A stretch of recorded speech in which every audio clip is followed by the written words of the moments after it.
Berikut ini penjelasan singkat mengenai hal-hal yang perlu diketahui tentang printer LaserJet sebelum akhirnya memutuskan untuk membelinya.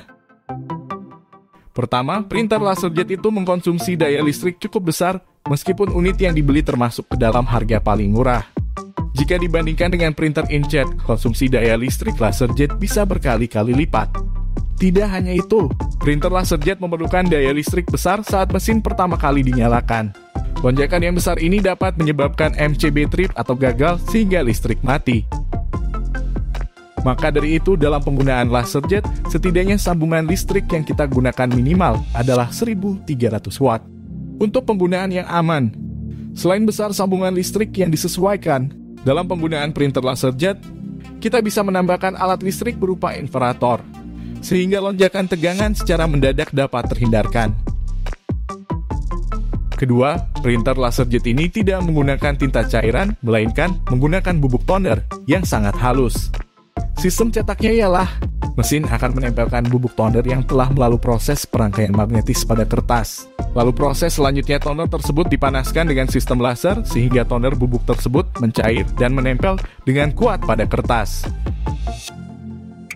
Ketiga, harga cartridge printer LaserJet masih terbilang cukup mahal, meskipun memang yang original pasti lumayan menguras kantong.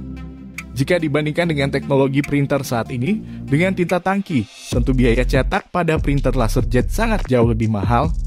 Akan tetapi bila kita mengetahui siasat penggunaan supply yang compatible, biaya cetak pada printer LaserJet bisa lebih murah dibandingkan biaya cetak pada printer tangki sekalipun. Keempat, printer LaserJet ini menimbulkan kebisingan suara. Sebenarnya tidak terlalu besar juga suara bising yang ditimbulkan dari printer jenis ini. Akan tetapi, jika dibandingkan dengan printer inkjet atau tinta, printer ini bekerja dengan suara mekanik yang lebih bising terutama pada sistem paper handling, pemanas laser, dan kipas pendinginnya. Kelima, adanya batasan jumlah kertas yang dapat dicetak dalam sekali waktu. Printer jenis ini bukanlah printer yang mampu bekerja penuh selama 24 jam. Printer ini memiliki kelemahan seperti overheat atau kondisi printer terlalu panas, sehingga printer secara otomatis akan melambat atau bahkan menghentikan proses cetak pada jumlah tertentu. Selain itu, terdapat batasan cetak normalnya dalam sebulan pada printer ini. Beberapa hal umum lainnya yang perlu diperhatikan sebelum memilih printer LaserJet. Misalnya jenis printernya apakah multifungsi, monochrome, multiwarna, apa saja konektivitas yang dimiliki, dan penyesuaian lainnya sesuai kebutuhan seperti ukuran cetak kertas yang mampu ditangani.